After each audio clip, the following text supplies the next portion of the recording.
Đi đi. Đứng, đi đến nhà ông Toán ông mới đổ hàng. Nào bố đưa đi nhà ông Toán nhá.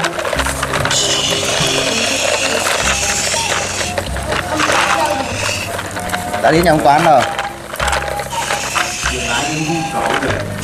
Im lại đã đến nhà ông Toán nào.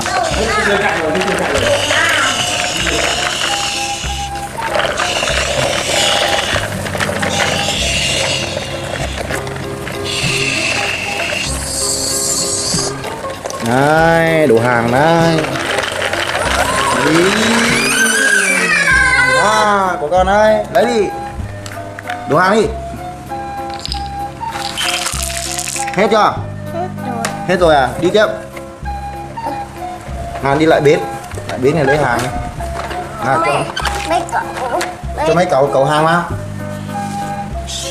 Nào cho cái hàng này vào nhá. Cho hàng màu vàng nhá. Cho cái nắp này vào nhá.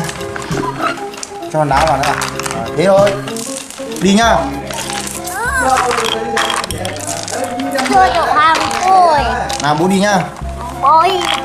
À đây, đi cho xe đi. Đi lên nhà ông Toán à. Đi lên nhà ông Toán, đi, con đi đi.